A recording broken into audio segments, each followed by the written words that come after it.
আপনারা দেখছেন TVN24 news network. সবশেষ আপডেটে স্বাগত জানাচ্ছি আমি রেশমা আহমেদ। আমেরিকা ও ইসরায়েল ইরানের বিরুদ্ধে তাদের সামরিক অভিযান আরও জোরদার করেছে।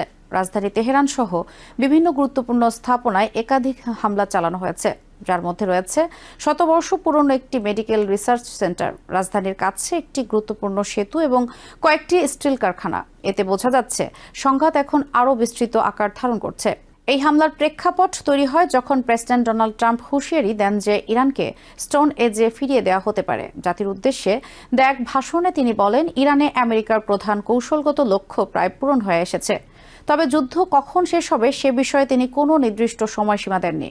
অন্যদিকে ইরান স্পষ্ট জানিয়ে দিয়েছে যে তারা পিছু হটবে না। তেহরানের পক্ষ থেকে বলা হয়েছে তারা হামলার জবাব দিতে থাকবে এবং শেষ পর্যন্ত লড়াই চালিয়ে যাবে।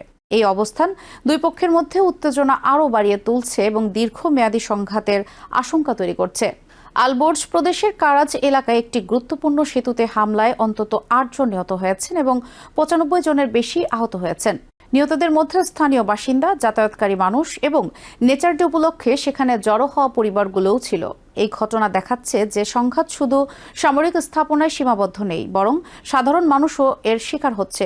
এদিকে ইরানের ইসলামিক রেভলিউশনারি গার্ড কোর বা IRGC দাবি করেছে তারা কেশম দ্বীপের দক্ষিণে একটি শত্রু যুদ্ধ বিমান ভূপাতিত করেছে, তবে বিমানটি কোন দেশের ছিল তা স্পষ্ট করা হয়নি। তাদের দাবি অনুযায়ী আঘাত পাওয়ার পর বিমানটি হেঙ্গাম ও কেশম দ্বীপের মাঝামাঝি উপসাগরে বিধ্বস্ত হয়।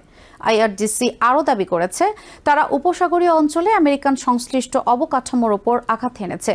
এর মধ্যে দুবাইয়ে অবস্থিত প্রযুক্তি কোম্পানি ওরাকলের একটি ডাটা সেন্টার এবং বাহরাইনে একটি ক্লাউড কম্পিউটিং সেন্টার লক্ষ্যবস্তু ছিল বলে জানানো হয়। এসব হামলা সরাসরি সামরিক নয়, বরং প্রযুক্তি ও অর্থনৈতিক অবকাঠামোকেও লক্ষ্যবস্তুতে পরিণত করার ইঙ্গিত দেয়।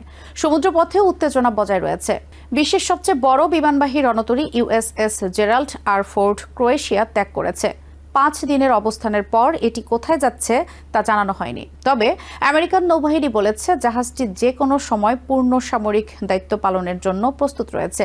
এই রণতরী ইরানের বিরুদ্ধে চলমান বিমান হামলায় গুরুত্বপূর্ণ ভূমিকা রেখেছিল। সংঘাতের প্রভাব শুধু যুদ্ধক্ষেত্রে সীমাবদ্ধ নেই, বরং বৈশ্বিক অর্থনীতিতেও এর প্রভাব পড়েছে। পাকিস্তানে জ্বালানির দাম হঠাৎ বেড়ে যাওয়ায় সাধারণ মানুষের মধ্যে অসন্তোষ দেখা দিয়েছে। দেশটির কর্মকর্তারা বলছেন বর্তমানে তাদের কাছে মাত্র 20 থেকে 24 দিনের জ্বালানি মজুত রয়েছে। যুদ্ধ দীর্ঘায়িত হলে এবং সরবরাহে বিঘ্ন ঘটলে পরিস্থিতি আরও খারাপ হতে পারে।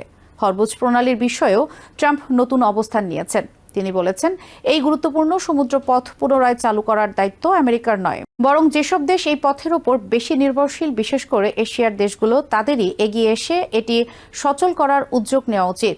তার এই বক্তব্যে আন্তর্জাতিক মহলে নতুন বিতর্ক তৈরি করেছে। এদিকে আন্তর্জাতিক পর্যায়েও উদ্বেগ বাড়ছে। লেবাননে ইসরায়েলি হামলায় সাংবাদিক নিহত হওয়ার ঘটনায় জাতিসংঘের বিশেষজ্ঞরা তীব্র নিন্দা জানিয়েছেন। তারা বলছেন সশস্ত্র সংঘাতে সাংবাদিকরা বেসামরিক ব্যক্তি হিসেবে বিবেচিত হন এবং তাদের লক্ষ্যবস্তু করা আন্তর্জাতিক আইন লঙ্ঘনের শামিল। এই ঘটনায় স্বাধীন তদন্তের দাবি জানানো হয়েছে। সব মিলিয়ে পরিস্থিতি দ্রুত জটিল হয়ে উঠেছে। আমেরিকা ও ইসরায়েল হামলা জোরদার করছে আর ইরান পাল্টা প্রতিরোধের ঘোষণা দিচ্ছে। কোনো পক্ষই আপাতত পিছু হটার ইঙ্গিত দিচ্ছে না। ফলে এই সংঘাত দীর্ঘায়িত হয়ে পুরো মধ্যপ্রাচ্যকে আরও অস্থির করে তুলতে পারে এবং বৈশ্বিক অর্থনীতি ও নিরাপত্তার উপর বড় ধরনের প্রভাব ফেলতে পারে। নিউ ইয়র্ক থেকে সম্প্রচারিত TVN24 টেলিভিশন বিশ্বজুড়ে বাঙালির কণ্ঠস্বর।